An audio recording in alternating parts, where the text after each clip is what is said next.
Hey everybody, Yankee here. Before I get started today, I want to say sorry I'm wearing my fancy going to town shirt here. I'm not trying to be high class or nothing and thinking I'm better than everybody because my shirt has buttons and sleeves. I just had to go to town today, so I was wearing it and I didn't feel like changing before I made this video. Because I wanted to come on here and make this video and deliver the news that the assault weapons ban in the state of Washington is working. It's doing what it was intended to do. And this is where you might say, well, is it lowering crime? Is that what you're saying? That crime rates are much lower in Washington now because of the assault weapons ban? You've taken those terrible weapons off the street. And remember, assault is always in quotes when I say it here because we never really could buy assault weapons. Anyway, we're talking about semi-automatic weapons bans when we're talking about it here.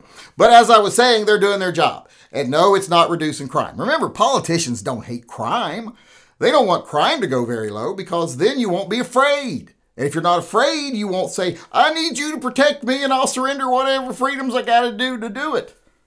So that you can take care of me. So they like crime. Why do you think they just send criminals back out on the streets? Why do you think prisons aren't about rehabilitation? Why do you think there's no after service? You know, any of those things. They like crime. It keeps them in power. And you might say, well, but wouldn't eventually everybody get tired of the crime and say, hey, you all have been in charge for a while and there's a lot of crime, we're going to vote you out of office. Well, no. They'll stick with their own party identity. As long as people buy into that two-party tribalism bullshit in this country, they know they won't be voted out. And if they are, it'll just be swapped over to another crony with the same name, the same letter after their name, and they'll serve the same billionaires that these ones serve. They'll just be cycled out to a cushy consulting job. So they don't dislike crime. They like crime. So crime is not going down. Well, then you're going to say, well, then maybe still crimes are being committed, but because they don't have these horrible assault weapons, you know, semi-automatic rifles, well, then they're killing less people. So lives are being saved. Well, no, there's actually no evidence that even a single life has been saved. And remember, once again, politicians don't care about lives. You know, there's more than enough of you out there. As long as there's a good number of working class people that they can keep exploiting, they're happy. They don't mind to sacrifice a few. You know, it keeps that fear level up. So no, there's no evidence that a single life has been saved. You could easily make the argument that lives have been lost because of it, but not saved.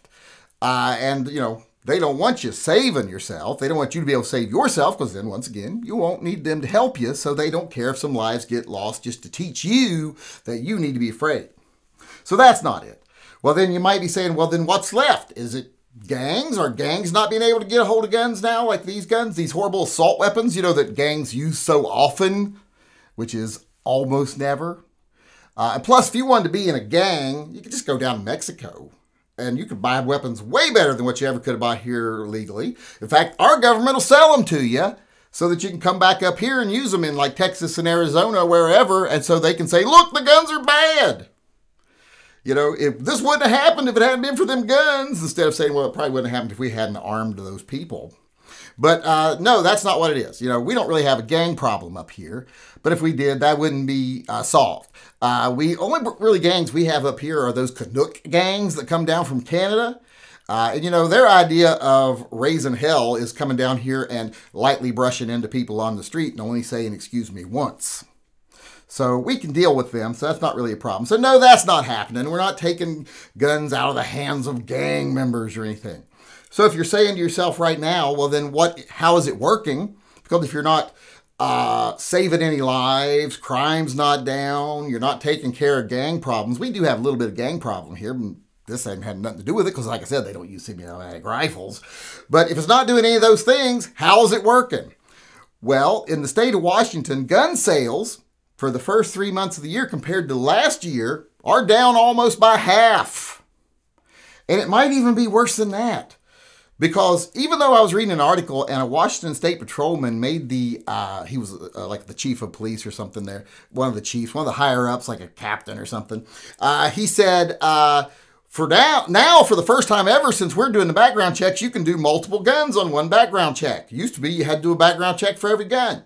And I actually think that's wrong.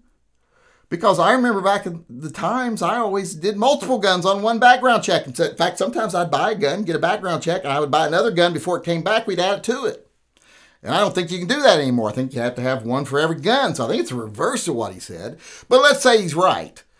If he's wrong, well then, and people are having to do one background check for every gun now, well then the numbers could be lower than half. It could be more than half that we've lost. But let's say he's right and we're just down 50%, 45% I think it is. We're down to about half. Well, that's still a huge loss. And why is that happening? Well, it's happening because semi-automatic rifles made up a lot of the sales. They don't make up a lot of crime. They make up a very little tiny percentage of crime. Such a small percentage that it's not even noticeable.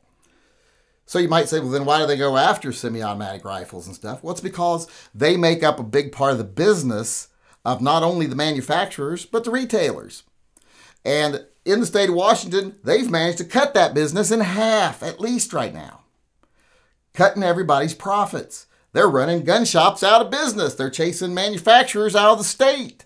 They're making it to where other big manufacturers are having trouble making a profit in the state.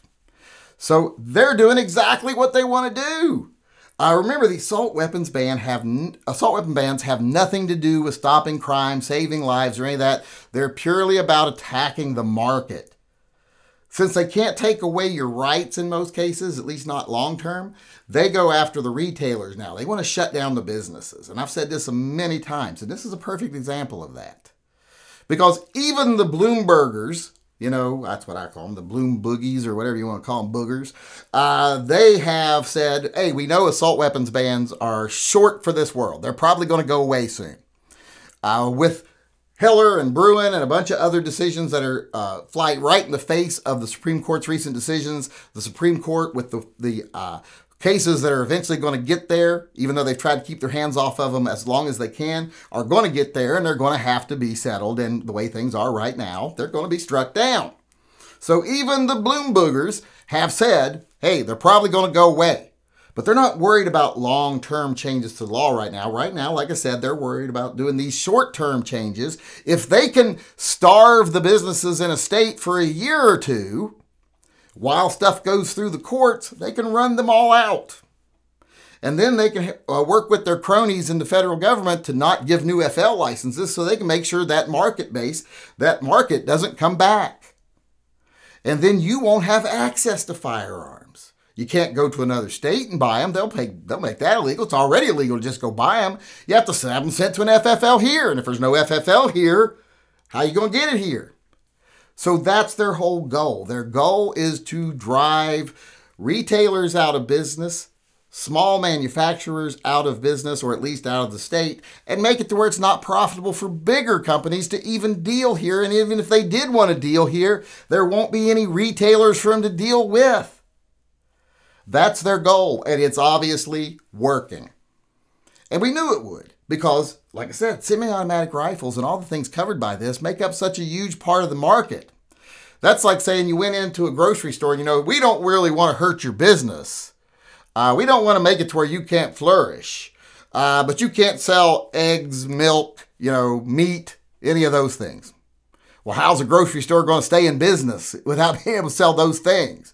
If you notice, those are the produce departments, the meat departments, etc., are the biggest departments in the stores usually, and they're the high dollar parts of the stores. That's where they make their big profits a lot of times, you know, that cigarettes and alcohol. But, you know, they'd take that away too, I guess, if they wanted to. That'd be like doing that to grocery stores and then expecting them to stay in business. They wouldn't. And these gun shops can't stay in business with a big chunk of their business cut off. That's what these assault weapon bans are about. They're about driving retailers out of the state, driving them under so that they lose their licenses, and then making it hard for anyone else to come back in and fill the space because they'll make it hard to get licenses. And why would someone want to come in and get an FFL in a state where they know they're not going to make any money because they can't sell any of the high-moving items? You know, guns that have more than 10 rounds or semi-automatic rifles, those things, you know, with mag bans and assault weapons bans. Why would anyone want to even start a business here? It'd be like starting, you know, a shop selling condoms, you know, like in the Amish country. Why would you want to? Probably not going to do a lot of business. So it's just not what they're really wanting to do. They're not really wanting to stop crime and stuff. What they're really wanting to do is just run these people out of business, and they're succeeding. So if you think this is about, making people safe, saving lives, dealing with violence and crime, it isn't. Like I said, they like violence. They like crime. It keeps you scared and it keeps you looking to them. And as long as they can keep you divided and angry at each other, you'll never hold them accountable. That's why I keep saying we as a gun community have to start coming together with other people. We have to start growing our tent. All this division and fear-mongering, etc. is killing us quickly. Used to be killing us slowly. Now it's killing us quickly. So we need to start doing something about that. Because the things that the gun grabbers are doing, they're working. In the state of Washington, it's probably going to be very hard to find a gun dealer within the next year.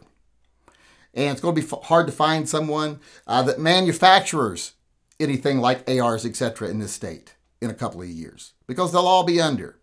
And that is the goal of these laws. They're saying since we can't make guns illegal in themselves, we can't take away your right to buy guns, we'll pass these temporary things that we know will fall, but in the meantime, we'll manage to wipe out the market and wipe out your access to firearms. That's what they're trying to do, and I hate to have to come on here and say it in my fancy going to town shirt, but what they're doing is absolutely working.